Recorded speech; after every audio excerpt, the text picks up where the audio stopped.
Welcome back. I am Kurt Othmer here, sitting down with Alex Doman, President of Advanced Brain Technologies and inventor of the listening program, developer of the listening program. One of them.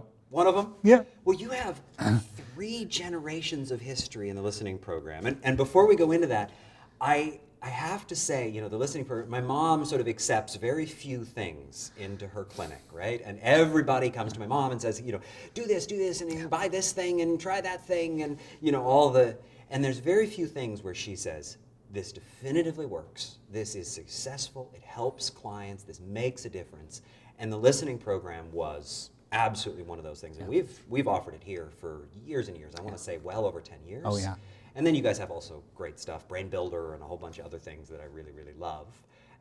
But I want to delve into listening program especially. Where did it come from? How did you get into that? Tell me your story. Well, I think like you, Kurt, it's a family story, and it's very personal, but in a different way. So my grandfather started in the field in the 1940s. He was a physiatrist, a doctor of physical medicine and rehabilitation. So physiatry is the field. When he started, he was stationed at Walter Reed in D.C. for 10 years after World War II.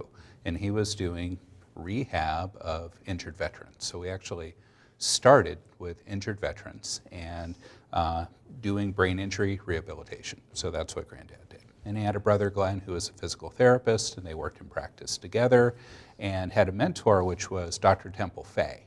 So Temple Fay was kind of one of the early proponents of functional plasticity, kind of the concept of plasticity. And Dr. Fay did brain maps, but he didn't do brain maps as we know them today, and you know them in the EEG neurofeedback field. He did functional brain maps by observing human beings, seeing their movements, seeing their actions, looking at how they responded to sensory input, how they expressed themselves with motor output, and then began to kind of model where lesions were or injuries in the brain.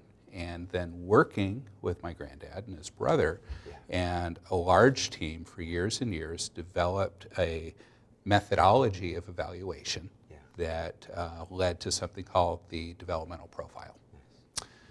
Functional maps, can I stop you on?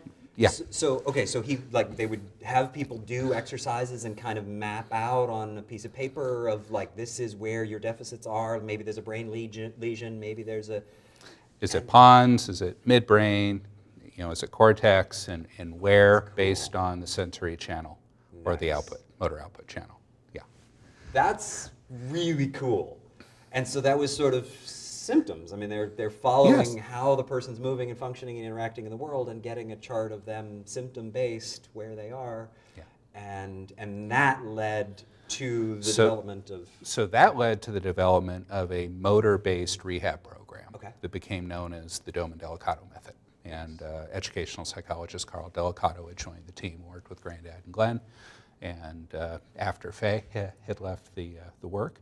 And they developed this developmental profile that went from brainstem to pons to midbrain to cortex, mapping the sensory input channels of auditory response, tactile response, and visual input, and then motor expression through language, through fine motor and gross motor skills.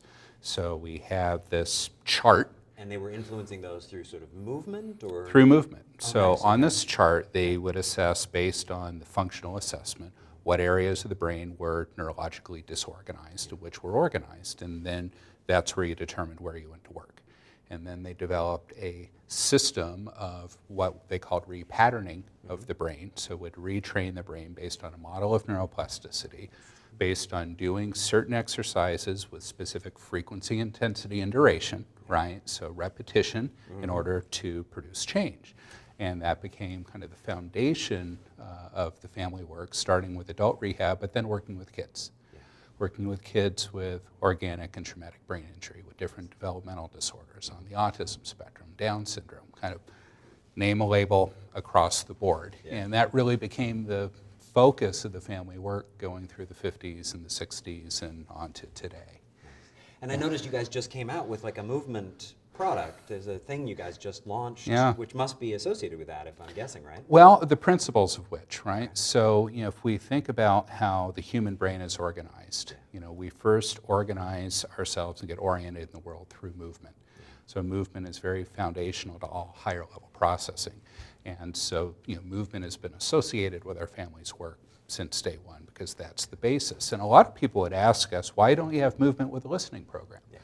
Well, it isn't just movement, and it isn't movement with listening. It's the right movements in the right sequence for the right individual, right? And it's always about what's right for the person as opposed to kind of a general approach. Well, and tying it to the brain, right? I mean, if we're trying to stimulate the brain and brain neuroplasticity, I mean, the movement has to correlate. Like, that makes a lot of sense to me, that it's the right movement to fit with what the brain is benefiting from in that in terms of that exercise. And I think we've learned, and it's generally accepted now, that good motor coordination, functional movement is linked to attention, it's linked to communication, it's linked to learning. And the movement program story is an interesting one because it was actually a special educator in England who had brought the listening program into a school and with her own funds because she couldn't get administration to pay for it. So she bought programs, she began working with kids, collecting data, presented the data, and administration began buying programs based on looking at the data. They said, well, we also need to look at movement in relation to helping kids read and their learning. And they began to look at a sequence of movement activities. Then over a decade, they did a longitudinal study. Gotcha. So when are we talking? We're back in the We're 50s, starting, 60s, or? no, this is 2003. Okay. Okay, this is more present day, and we'll hop back to a generation skip that we did, but specific to the movement program. This teacher brought it into the schools, the sequence of exercises were done, and they did longitudinal studies on year 7 students, so 7th graders here in the US, to see the impact of movement only, listening only, movement and listening done concurrently, movement following listening, listening following movement. So there were actually 5 groups and then a no intervention group.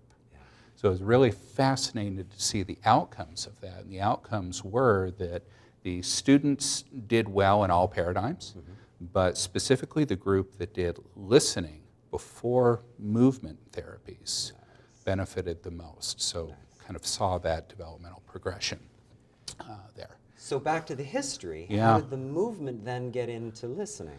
Okay, so the family work, granddad, Glenn, 40s, 50s, 60s, then came my father. Okay, my father actually, with all these brilliant brain scientists at this amazing institute in Philadelphia, were doing incredible work with brain-injured kids, but also reaching a limit, right? There was kind of a threshold that could be achieved with work at that time, and the programs were intensive, Kurt. And by intensive, I mean families were doing 7 days a week of therapy, 10, 12 hours a day. Wow. You don't take holidays off. Wow. The paradigm was very, very intensive and rigorous, something that didn't really resonate with my grandfather, certainly didn't resonate with my dad. Right. So my dad, growing up with all this, and these brilliant brain people, he was dyslexic, and he didn't learn to read until he was 12. Your dad? My dad. Oh. So he kind of grew up, and they couldn't help Bob read, and then somebody did. And a light switched on. He became a voracious reader. He became, excelled at whatever he did. And he started off working with my granddad as a special education teacher at United Cerebral Palsy. So wait, so somebody got your dad reading? Somebody got my dad reading. They figured him out. How'd they figure him out? Not the team, not my granddad and his Somebody colleagues. outside of that. Somebody outside figured Bob out and helped him to read. Nice. And that left a big impression on him. Yeah, I would say. He didn't resonate with kind of the attitudes and the approach of the work that was happening at the Institute at the time because of the intensity of it. Okay, right. It was just too much work for the gains. Too much work for the gains and not specific enough to the target. Okay. So as he began working, and the first job is really important because my grandfather had helped found United Cerebral Palsy in Delaware County outside of Philadelphia, that particular agency. And he was medical director. And when my dad was in college, he'd hire him and have him teach during the summer. And this is super important because he brought my dad in, okay, this guy that had problems with reading, trouble in school, gave him a class of 10 kids, brain-injured kids, kids with autism, kids with Down syndrome. Said, Bob, your job this summer is to teach these kids math. And he walked out the door. No curriculum, no guide, a goal for an outcome. I love it. And he figured it out. Good management style. I like it. Then he came back the next year. By the time he graduated college, he became clinical director at 22 Your dad. of this agency. Nice. Right? So he had these psychologists and OTs and speech therapists and PTs working, and he thought this would be great and wonderful to have these amazing professionals working together to help these individual kids. Right.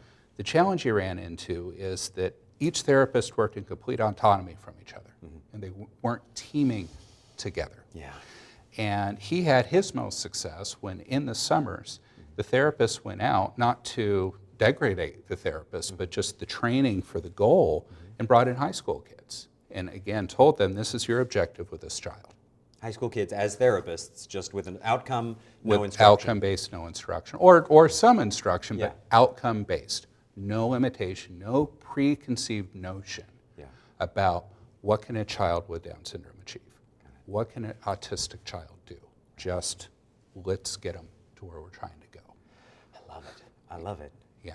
Real world, like just do what that child needs. Not a top-down approach of we believe this is what they need, but a real just observational, like this is what this kid needs. Do what they need, and what that's going to be unique for each individual. Exactly sounds right. familiar. So it sounds a little familiar, right? Yeah. So through that process and kind of different iterations in between, my father ended up starting a group called the National Academy for Child Development in 1979. And he felt that in order to truly see what works in helping a child, that first of all, the parents would make the best therapists if they were armed and equipped with the tools that they need to do their job, because who's more motivated than mom and dad? Love it. To make a change in their child's life. Yep. And he also felt and learned that you have to look many places to find what works. Yes. Right? You can't just be regional, for example. What's happening in Philadelphia? What's happening in Woodland Hills? What's happening in Ogden, Utah? That gives you a very myopic view of the world. So you need to travel globally, and you need to work globally and begin collecting data on what works. Yeah. So he began to do that. So he had a dozen chapters of NACD around the country, LA, Salt Lake, Philly, St. Louis, Dallas, all over. Then over the years, this grew. And every 3 months, he'd travel, see the group of kids in the area. Parents would train parents to implement the programs, and every 3 months, the kids come back in for a new evaluation and a new individualized treatment approach that the parents would do at home. And what did the treatment approach look like at this point? It involved some movement, it involved some listening, or it just was completely just do whatever the child needs? Or So if you start with the profile, right, let's look at the sensory input. How's the brain processing tactile information, auditory information, visual information? Sort of this movement at brain what level, right, that functional map. Then based on that, then prescribe or recommend specific activities, right, that are targeted to address that specific deficit that needed to be addressed. And then on the motor output channels as well. But not to look at these just as the individual parts, but to look at the gestalt of the child. To look at their whole being and see where are the priorities. What matters most now, and how do we get there? And what resources the families have to commit to the child in terms of time. What's realistic for them? Do we have mom and dad both working? Do we have mom or dad at home?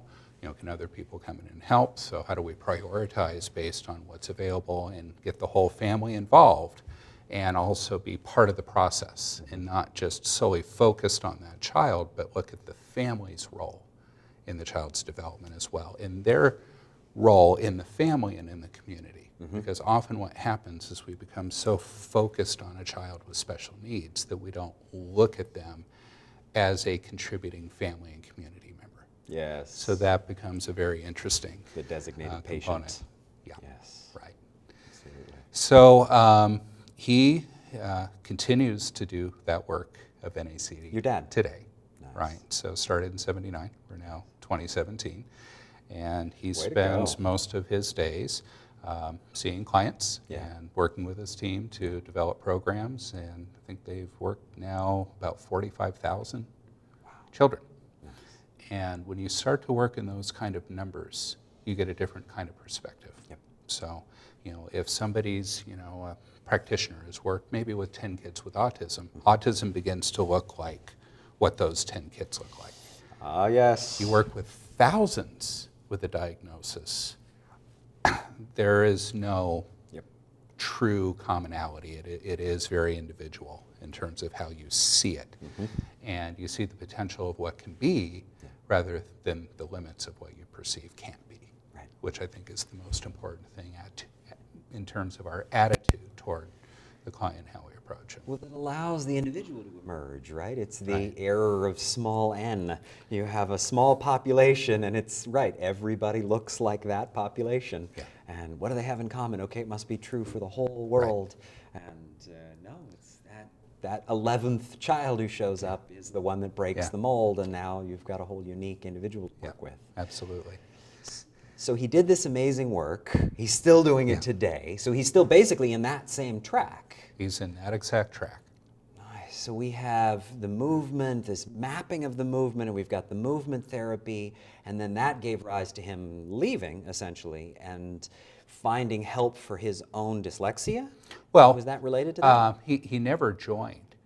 So he was never kind of part of the institute per se. Okay. So, he The he Movement Institute. Yeah. Okay. So that was called the Institutes for the Achievement of Human Potential, Okay. which is in Philadelphia and still operating, Great. operated by my cousins Nice. today. We have no affiliation with them, nor does my father. But it was a mindset difference. Sure. What happened, and it often happens, is you become so committed to what you've created and making it true that you can lose perspective on what is. Well, what you do is you dismiss that 11th child because they don't fit your mold. This is my mold. I will only Yeah. take people who fit in my mold. And if you don't fit in my mold isn't wrong. Right. You're wrong. Right. You go home. We Right. can't treat you. And all with good intentions, right? Yeah, yeah. And No. good heart Sure. for children in the work. It's just you end up in a different mindset. Right. And Dad had a different mindset because of where he came from and what he dealt with personally.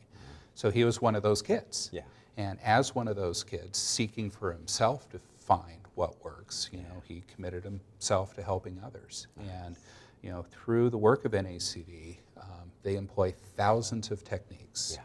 Auditory training methods, visual training methods, behavioral management, sensory processing, receptive and expressive language training, behavioral modification, individualized educational programs, targeted nutritional therapies. It's the whole picture.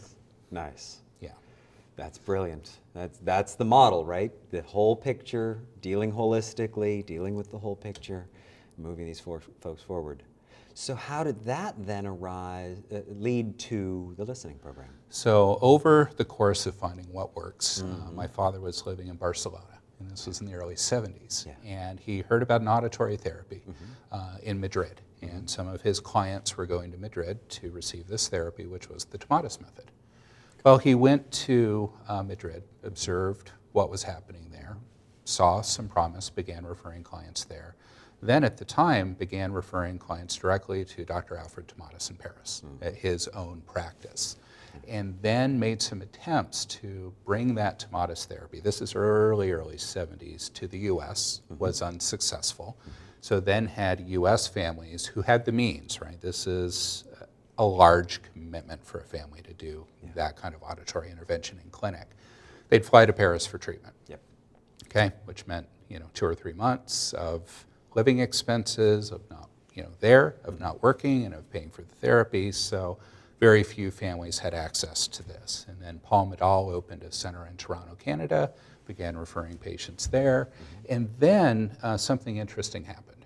And a woman named Patricia Jowdery created tapes, recordings of the Tomatis method, wrote a book, and began marketing these tapes to people as something that they could do at home, right? They could have kind of an experience of this at home if they listened on a Walkman with a cassette 8 hours a day. So you'd walk around for 8 hours a day with headphones on, listening to these recordings of some of the Tomatis work. It wasn't the Tomatis method, it wasn't recognized by Tomatis or anything to do with them. Actually, 2 monks in Saskatchewan who were doing Tomatis work made these recordings for Patricia, who had been using them personally and got a lot of benefit. So in 1983, she came and met with my father and my grandfather at NACD, and my grandfather had actually left all the Philadelphia work, and this is key, saw what his son was doing. Not an MD like him, but an educator. Left his work, came and joined his son because what his son was doing he felt was better than the work that they had been doing all those years. Nice. And became medical director of NACD.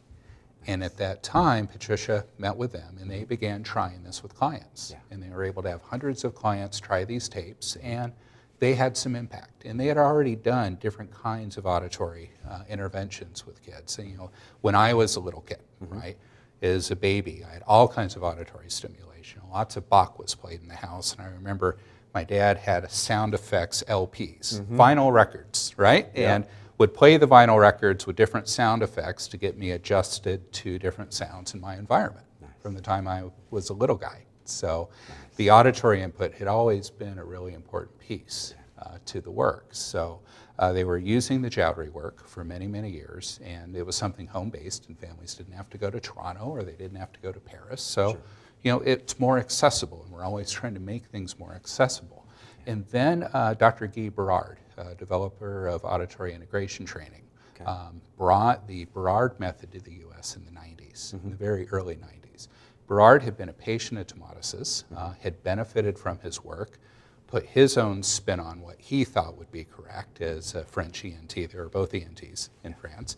And he began training practitioners around the world. And my father had a couple staff members train in the Berard method and began having people travel around the country to where the populations of his families were, doing this and doing clinical research on Berard. And that's the time I joined him, which was 1993. And that took the listening program forward. And that took the listening program forward. Was that kind of your first piece? That was my first work, really, in the field with the family was in 93 when I came to join him at NACD.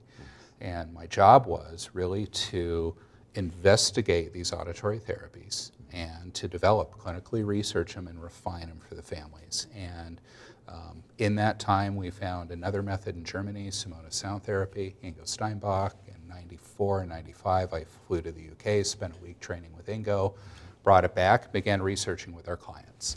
And over the course of a few years of doing AIT and working with Simotis, I worked with about 2,000 clients personally in developing and shaping protocols for them to see what works. And how do we individualize these methods to get the best potential outcomes for the long term. And it was through that process of finding we didn't have everything we wanted or needed that became the genesis of the listening program. It was really filling a need that we didn't see was being filled yet for our families. And that was really to create something very effective, accessible, because these therapies are expensive, and then enjoyable, so that they engage with it and can do it, right? Well, and not 8 hours a day. And not 8 hours a day. That's awesome. So, well, I love this story. I had no idea that this sort of inception comes from movement work in the distant past. And I like that. I like that compatibility, first of all, of having lots of different approaches, what's right for the person in movement. And there's so much great research. I'm learning about movement. A study I just read about psychotherapists, about elderly with just walking. And all of a sudden their hippocampus was showing physical changes in the hippocampus because they would just walk. And then I was talking, here's where the psychotherapists come in. So I was talking to some psychotherapists who were talking about their own children and just really, really ADD. And they'd have these kids exercise every morning. I mean, just brute force, just cardio exercise. And these kids would perform better in school, right? Just run around. Get it out of your system. Yep, jumping jacks, get it out of your system, swim laps, just do some exercise. Then you put them in school and all of a sudden just that alone. And now we get into this specific exercise. We had Betty Lamont down from Seattle during her neurological reorganization. She talked at the summit, I think, 2 years ago. And again, specific movements, along, cross crawl, and these specific movements of, and then that has brain consequences, which is amazing. And now I like the parallel, because I hadn't made Yeah. that before, between movement and listening, because I think of listening that way, that we're challenging the brain.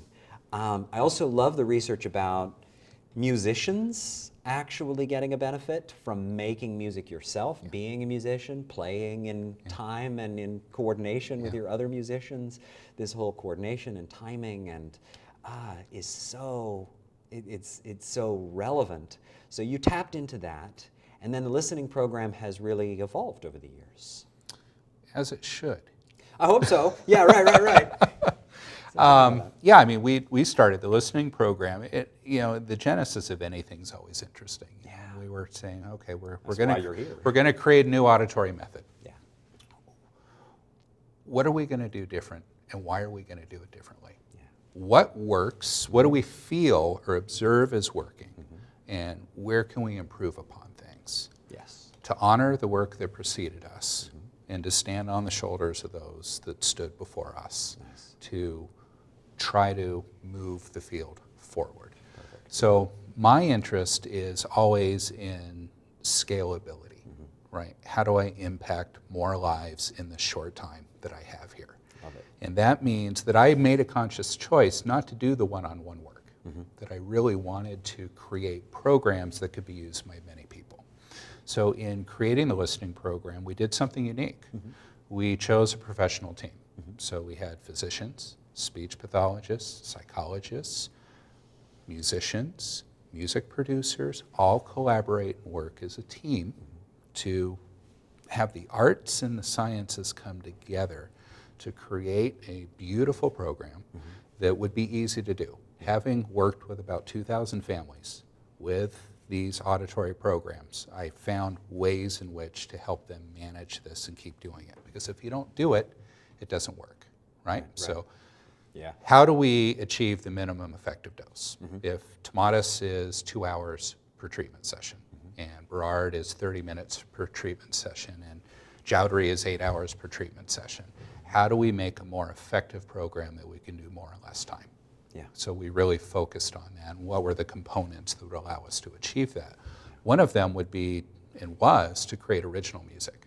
Nice. To actually record the music specifically for the method and the outcome that we wanted, because the other methods preceding had primarily been commercial music that had been modified, acoustically modified, volume changes and frequency changes, modifications to challenge the brain, which is a big part of what these listening therapies do. Right. Well, more on that. So like going back to Tomatis, Yeah. I heard that he was like playing the voice of the mom back, and it was frequency modified. And so what is the listening program? What are you doing? How does that work? Great. It's a good question. So we shouldn't assume that people know this. It is acoustically modified music working in initially the classical music genre, where we take compositions by Mozart, Haydn, Vivaldi, Bach, and other rich composers. We rearrange the music, record the music in very specific ways so that we can work with the acoustic properties of sound to help them be more recognizable and train the brain through helping the brain recognize changes in sound frequency, in volume modulation, in temporal processing or timing components, and in space, because how we perceive sound and respond to sound is based on frequency, volume, time, and space. So we train those characteristics through a very specific listening protocol based on how we modify that music. Yeah. So we'll record the music in a certain octave with certain instruments to achieve certain frequency bands. And some of the work that Tomatis did that really laid a foundation for what we do with the listening program is something called really a frequency map, okay, of the human body and the human brain, because clinically he observed that different sound frequencies, when we had a deficit in our ability to process them, materialize behaviorally in certain behaviors that he would observe. And that he theorized that if you could stimulate those sound frequencies and restore them to perception, that therefore you could restore the function or optimize function through this frequency map. So lower frequencies corresponded to motor development, okay, lower brain areas. So first we become physically efficient. Okay. So in the listening program, a lot of what we do is we train the low frequencies that correspond to kind of foundational brain functions. Then what happens after we become physically efficient? We develop communication language and the ability to communicate. So we then go in and focus on those speech and language frequencies. Where do we receive and where do we express speech and communicate with each other? And once we begin to dial in that communication, we work on higher order thinking skills. So we begin to work on the higher cognitive functions in the higher frequencies. So in the listening program, we have music recorded to specific frequency bands, acoustically modified to enhance those frequencies, as well as modulate volume, work with spatial components of the sound in terms of where's the sound coming from in relation to your physical body. And then we put that into 15-minute training units, what we call modules.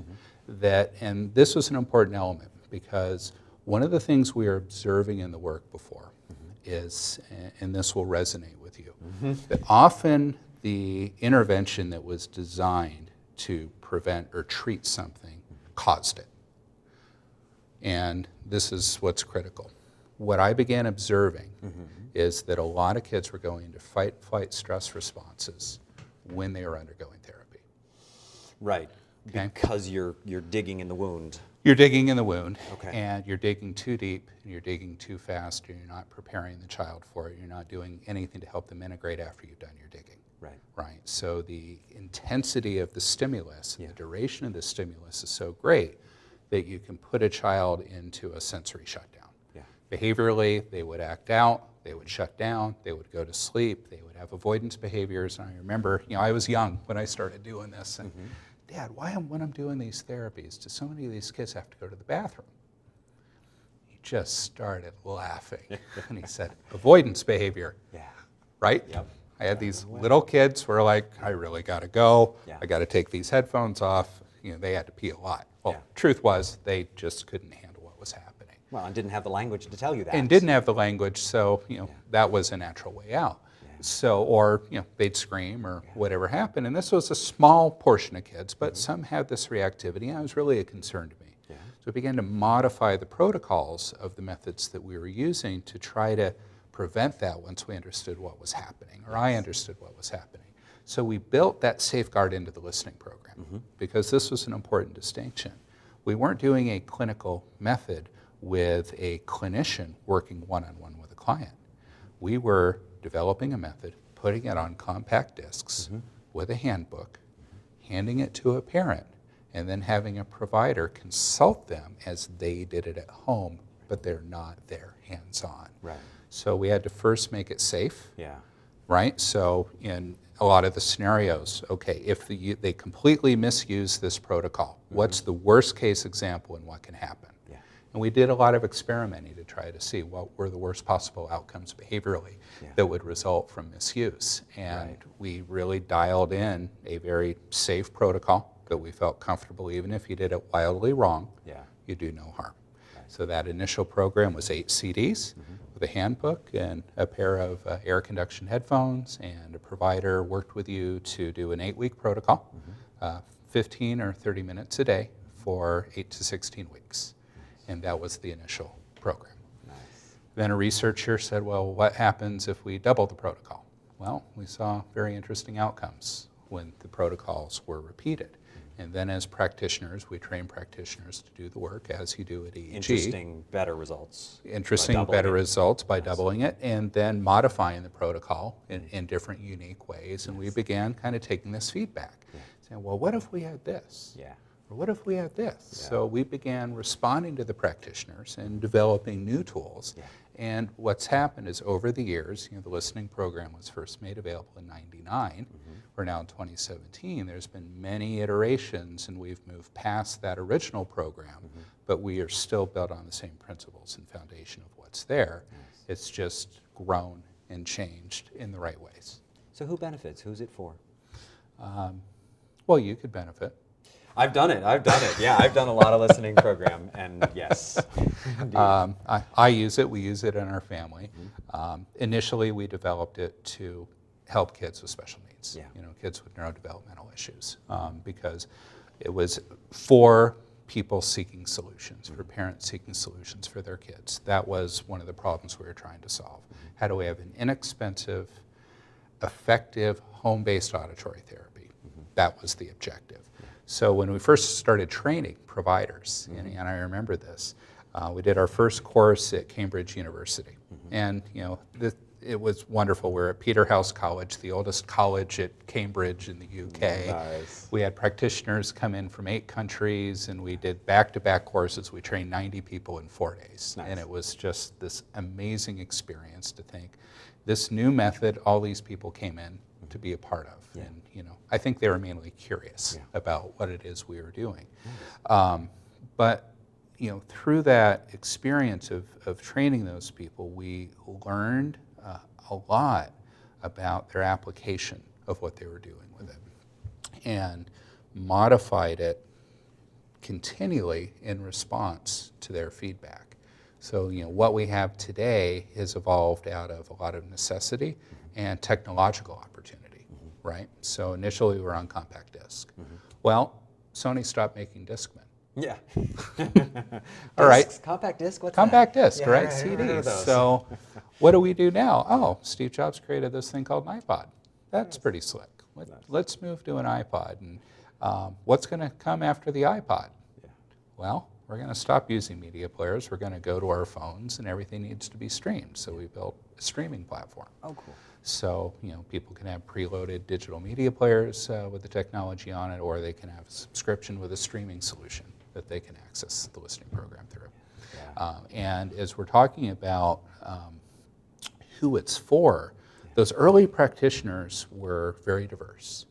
They were educators, they were psychologists, they were OTs, they were speech-language pathologists, they were neurofeedback practitioners in the first training, right, that were kind of drawn to this. We had people focused in primitive reflex work and nutritional therapies and nursing, physicians. I mean, the room was just full of people from all kinds of places with people with all kinds of needs. So it just took itself where it needed to go.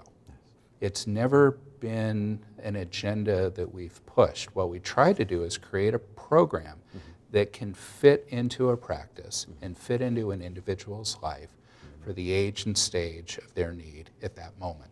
So the listening program is something, and we'll use our own family. I have a 7.5-year-old son. He's been on the program since he was in utero. I wrote about this in my book, Healing at the Speed of Sound, his mom's listening program protocol for pregnancy. Headphones on the... Well, headphones on mom, actually, because okay. the bone conduction would travel to the womb, don't need to do the belly. Got it. And we started him pre-birth. And then when he was 12 months old, we went to headphones, and he continues to do the program now. Neurotypical, typically developing child. Why would we do that? I want my son to have every advantage possible in his life to be the best he can be. This is a tool for that. We work with kids with severe brain injury. Our practitioners are working with kids with sensory processing disorder, ADHD. Lots of our work, as you know, is with children with autism spectrum disorder and adults. The work has led us to work with veterans with PTSD to help people suffering from sleep issues, into long-term rehab nursing facilities, for individuals in memory care units. So somebody with a brain could potentially benefit because we're working at a very foundational level. We are providing gentle yet challenging input to the brain that can facilitate neuroplastic changes that will support us through the lifespan. So we see this, and how it's really applied is a adjunctive tool, right? So listening and neurofeedback, listening with sensory integration therapy, listening with neurodevelopmental programs. We don't see it as the end-all and be-all. It's a tool that can help most people, may or may not, but we have generally a pretty reasonable expectation of a good outcome when people do it. But it tends to be those that are looking for something that's going to help them. Right. The searchers. But it's been interesting because, as it's found its way like a river, right, with its many branches, finds a path, that the parents have been very interesting and the providers have been very interesting because they have the system at home and parents begin using it. And of course, we train and really want our providers using the programs themselves. Right. And where we found kind of the most interesting outcomes is in stress resilience training with adults. Yeah. Right? We've all got that. We've all got that. We all have the need for that. Yeah. You know, stress is such a big, big concern. And we look at families with kids that have, you know, individual needs that are very special. Yeah. Often we forget about the other family members. Right. You know, so what are we doing for good care for the siblings? Are the parents practicing good self-care? Yeah. You know, are they taking care of themselves? Because often they're exhausted and they're beat, right, and they're not the best they can be to help their child. Right. So sometimes in certain situations we'll work with providers to have the parents listen first, yep, so that they can be in a place, yeah, that they can really support their child. Brilliant. That's important. Self-care. Yeah. Therapist, heal thyself. We're going to take care of ourselves. So that river is branching. Where else are you branching? So you've got this new movement work. You've got all sorts of things. And I love that you guys, as we've seen here, you're so based on feedback from parents and feedback from therapists and feedback from clients. You're listening to that feedback and making adjustments and branches in the river. And where is that river branching now? What else is on the frontier? We haven't touched on all the branches, so you know, yeah, we haven't touched on any of them. Maybe we've stayed right in one branch, the listening program. That's helpful, and you know, the truth is, we're responding to where the needs are. Yeah. Right, and learning, and that might be a different population that we discover really has a need. So we began looking at our veteran population, our military population, many years ago. Said, how do we reach them? Yeah. Well, we need to get recognized by the federal government as an organization that can sell to the government and access these individuals. So we went and pursued a GSA contract, and we became a federal government contractor so that we could serve the veterans in active duty military through funding programs available to them that can reach them so that this is easy. Those are some of the paths. Yeah. We have become durable medical equipment for TRICARE. Yeah. So even though this is not a medical intervention, TRICARE has DME. They will put certain things into it that don't fit in another box. Yeah. And all of the programs we've developed, they've put in that box, which allows families with TRICARE military insurance to actually access these programs with no out-of-pocket expense. It makes it much more accessible for folks. And it's much more accessible, and a lot of these families don't even know they have these benefits. So as we talk about these paths, we're really focusing on helping these families get access to the resources for their kids. So there's a big emphasis on helping our active duty military families and our veterans, which, you know, that's where my grandfather started. Yeah. He started with veterans at Walter Reed, so we've come full circle with that. Well, it's needed. So talk to me about the branch in the river with the inTime and the drums. How does that fit into? I mean, is that the listening component, or is that the movement component, or? Well, that's both, right? Yeah. So, you know, this goes back to need, and you know, we used to run annual conferences, and at our 2008 conference, we had a forum of practitioners. 20 practitioners we invited to breakfast, and tell us what you want, tell us what you need, and why. And we just took a bunch of input. And we kept getting this feedback that we need something rhythmically based. We need something more foundational. We need rhythmic music. And one of my colleagues, low frequency, right? Rhythm, timing, organization, right? All these fundamental aspects. Message. And OT on our team, Sheila Allen, who's a very dear friend and been on our faculty almost since day one, she and I went to work on it. And for years, we're working on the project. We didn't know what the project was. It was, okay, we need to do rhythm. We're not going to do that with the classical music genre. So we began meeting with different musicians and doing some experiments with rhythmic music. Then in 2010, we were at this conference. And you know, funny things happen when you're not looking for them, but it's in your consciousness that you're trying to get there. We were at a conference for the Sound of Music Alliance in Connecticut. And we were at this, it's a convent that had been turned into a convention center. or into a conference center, and there were 100 of us there, sound practitioners from around the world, program developers, some people from HeartMath, Monroe Institute, all these interesting places that were all together. Yeah. And there were musicians playing at different, portions of the conference as part of the program, and there was one musician that was accompanying everybody. He was a percussionist. Yeah.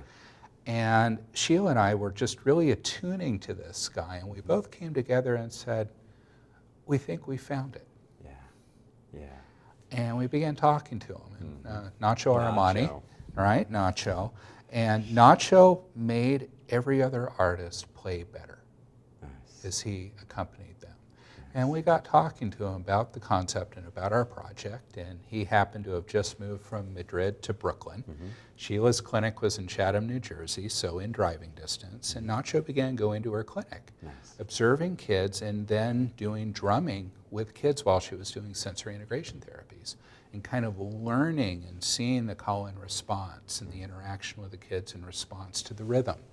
And we began laying the foundation and the model for a program that became inTime. Nice.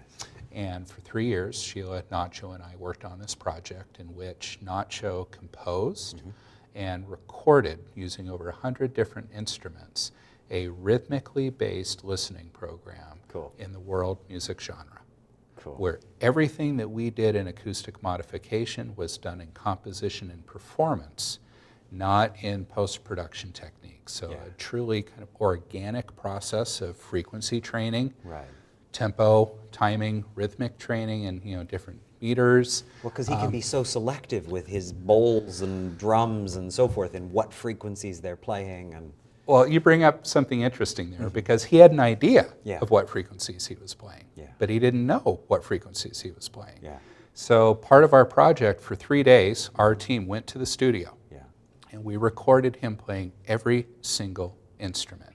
And we created a frequency catalog of over 100 instruments grouped in the membranous instruments, the woods, the metals, the clay pots, all of the various instruments. And we actually gave him a visual frequency map that he could compose with. So now he had this idea and he could feel it, but now he concretely had spectral analysis of every instrument and composed these pieces around that. So the idea with inTime is to build on the foundation of the listening program, bring in a new musical genre. Not all of our clients love classical music, so here's something very interesting and unique. It's really a genre unto itself. Different rhythms from different parts of the world are all converged into this very unique set of compositions. Same structure as the listening program. You do 1 or 2 sessions a day. These are 9 minutes versus 15 minutes per session. We have percussion music only, percussion combined with melodic instruments like guitar and charango and piano, which gives a really interesting texture to the sound. And the whole concept is you do your listening session. And there's a lot of research we found doing our basic foundational research, which we always do, that actually shows that just listening to rhythmic music begins to prime and activate rhythmic brain centers without movement. Say that again. So just listening to the music. Listening to the music. We're lighting up those brain centers. Without engaging in movement. Nice. Okay, so it's a primer. So you're getting movement brain centers lighting up. Activating in response to this rhythmic music. I love it. Okay, so very foundational, right? Very primal. So we start with the music. Then after you do your 9-minute session, we do an integration phase where you feel the music and you're free to move about or just relax, but it's a short integration because those sessions are very intensive 9-minute sessions with all that percussion and rhythm. Then we extend that to a drum. So we worked with Dr. Remo Belli at the Remo Drum Company and developed a therapeutic drum specifically for inTime, tuned to a specific frequency. And you then extended the drum. Okay, so we do this transition with some body percussion, then we extended the drum and help integrate and then really make this a holistic process of listening with movement. So we came out with that 2014. Began training practitioners, including right here, in this room. Absolutely. We had a great time. Yeah, One of that the was first fun. master classes here in LA. I love it. And it's been incredibly exciting to see what's happened with that. So yeah, that's been one of the very exciting branches is that work with Nacho and Sheila. So cool. Yeah. So cool. What else is a burning fire for you right now? What else are you Well, excited about? we've talked a little bit, and I've alluded to some of what we're doing. Of course, we continue to do our work with Sleep Genius. And, that's the app, right? That's the app. We're working on a physical product, actually. So we've helped about 2 million people with the Android and iOS apps now through Sleep Genius. And that's it's music. It's sort of based in the listening program a little bit, and it's sleep tracking. It's interesting. We probably don't have enough time today, but the genesis was a colleague who's a neuroscientist was doing research for NASA, helping astronauts sleep in space. And he was actually commissioned by NASA to study the role of the vestibular system and its impact on sleep. And through that research, he discovered something that would allow us to create an auditory algorithm that would induce sleep through, again, a perception of motion. Another movement theme happening here. So you know how you rock a baby and they go to sleep, or you might fall asleep as you're a passenger in a car or a train. What's happening is that response is called SOPITE response. And SOPITE response is a response of the vestibular system that triggers drowsiness through motion. So he devised an auditory algorithm that with a very specific timing and very specific, very, very low frequency, moving between the left and the right ears could induce sleep. So we combined that with our own process of multiband binaural beats with pink and brown noise for filtering noise in the environment. Then we composed specific pieces of music to put you to sleep and keep you to sleep through the 4 sleep stages. Oh, wow. So you're listening all night long? You're listening all night long, depending. So if your problem is onset insomnia, you might set to listen for 90 minutes, so to get through that first sleep cycle, that first continuous cycle. Or if you also have maintenance insomnia where you're waking up at night, that's where you'd play it through the night. So what we're developing now is actually an all-in-one device that sits on your nightstand that allows you to wear a headset, sleep phones if you need to, but then also has an acoustically correct stereo speaker system with built-in audio player with all the programs in it. Nice. And a very high-quality clinical grade, so it's a Sleep Genius on your nightstand. Sounds amazing. We're currently working on that, and then the big project, has been getting more people access for the listening program through the streaming with the listening program online and bringing that out to touch a lot more people. And then we're working on the stress problem. You guys have a lot of tools. And we've the stress solution we've been working on for a couple years now, and can't say a lot now. But it's neurotechnology. It's hardware, it's software, it's web services, and we're excited to see what we create. Looking forward to it. Yeah, it'd be awesome.